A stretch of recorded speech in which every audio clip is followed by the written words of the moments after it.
Hello friends, this afternoon I'm going to be making some sweet potato muffins.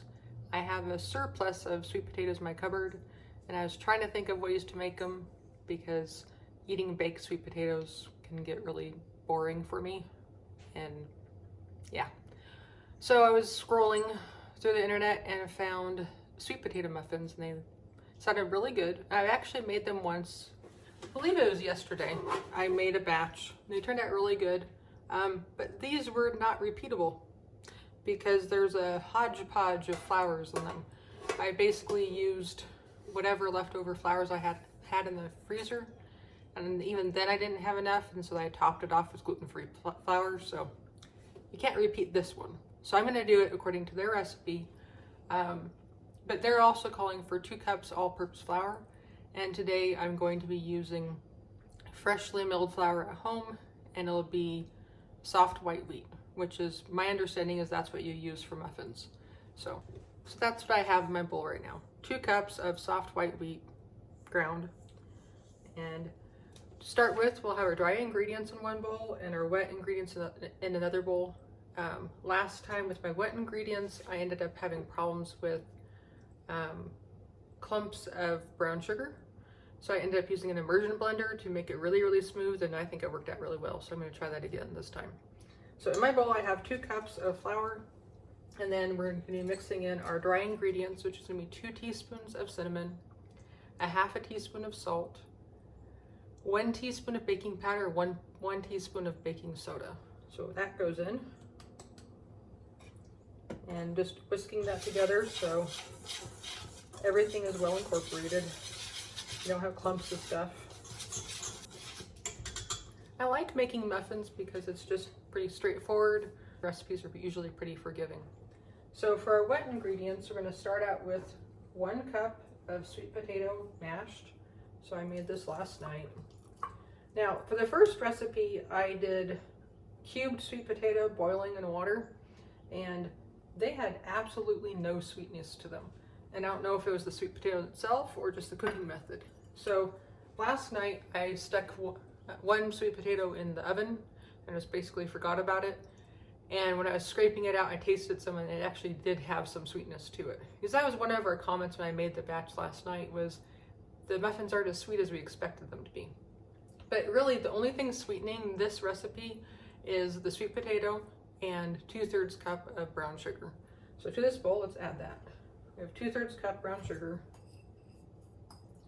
And then I guess the applesauce could do a little bit of sweetening, but it's unsweetened applesauce. So where's my spatula? Oh. So a half a cup or 4 ounces of unsweetened applesauce, but I don't find that to be overly sweet, so I don't think that would make a big difference. And we're adding a half a cup of milk. And we have 1/3 of a cup of, they say, neutral oil. I used my regular strong olive oil last night, and I was a little bit nervous because when mixing the batter, I could smell it. I was like, oh, I don't know if this is gonna work out. But in baking it, I didn't taste it at all once it was baked. So I like the health benefits of using olive oil, so I'm gonna go ahead and do this. The other option they give is using melted butter, which I'm sure would be delicious too. But I already have the olive oil on the cupboard shelf. It's easy to do. Now I don't have to worry about splattering butter all over my oven. And last but not least, 2 eggs. These eggs this time are so thin. The shells are so thin. You barely do anything in the crack.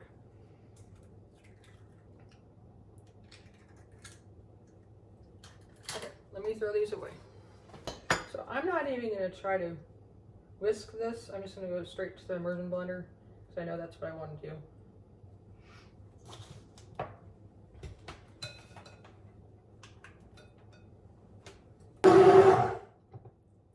I just had a thought. I might accidentally make mayonnaise because this has eggs and olive oil in it. And when I make mayonnaise, I use immersion blender to do it. So that's kind of funny. It didn't make mayonnaise last night. I was thinking if I do this too much, I might end up making mayonnaise. That is too funny. Okay.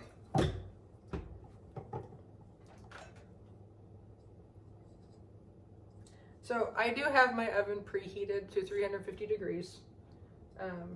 And I'm gonna use my silicone muffin liners. I just find them so much easier. I lose so much less batter to papers. And I've never liked doing it directly in the tin and having to clean it. So that's my preferred method. And this time it turned out really well with this recipe. So I have great faith in it. Let's see here.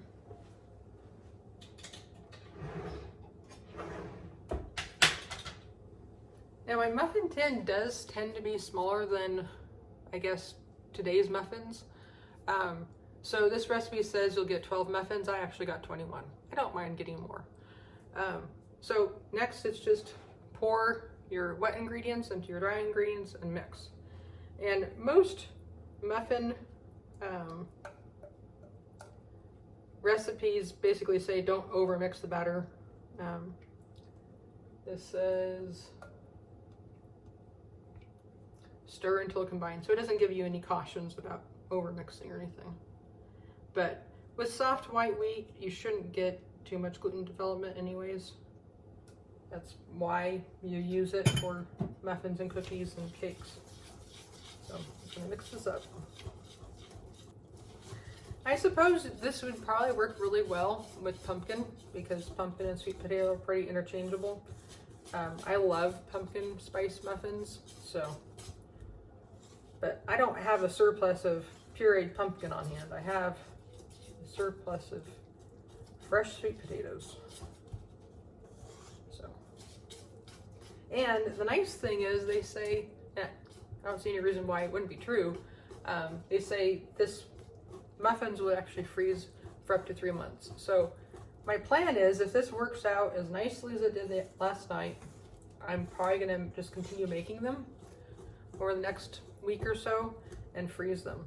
And so then we'll have a, what do you call it? A supply of muffins in the freezer for future breakfasts or desserts. This morning I had a couple of the muffins. Like I said, they're not as big as today's muffins. So I had a couple of the muffins with my breakfast and it was enjoyable.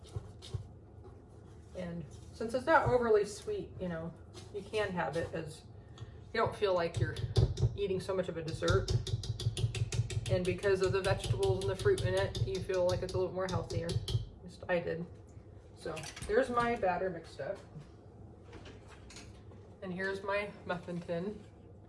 And it fits the silicone liners. So I guess it's more a cupcake tin rather than a muffin tin, but I'm happy with it. So just using my scoop, I'm gonna fill the cups.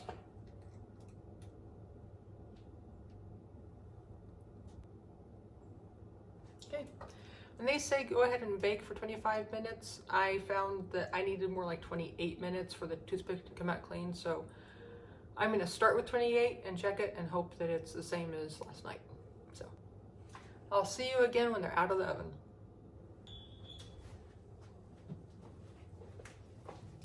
Here they are.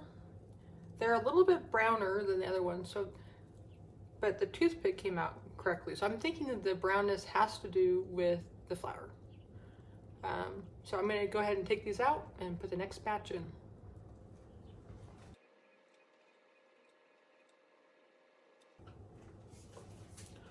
One thought about the sweetness is the recipe does say to sprinkle the top with granulated sugar.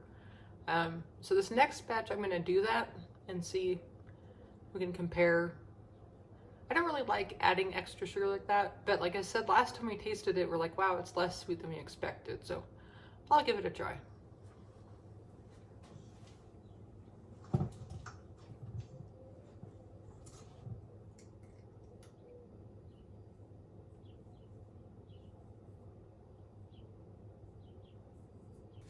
Okay, here's the last of them. I'm going to put them on the cooling rack, and tonight West and I will taste test them.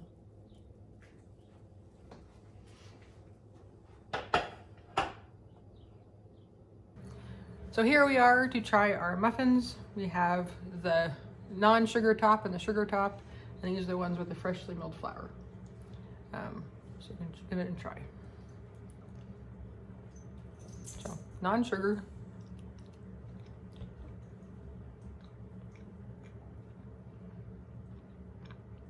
Do you think it's any sweeter than last time?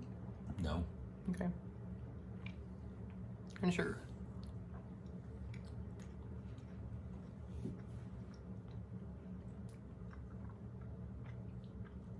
Taste the sweeter on that one.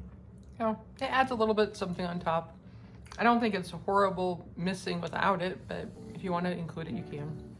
But I think they turned out really good using the fresh flour. It's definitely a recipe that I'm going to keep around.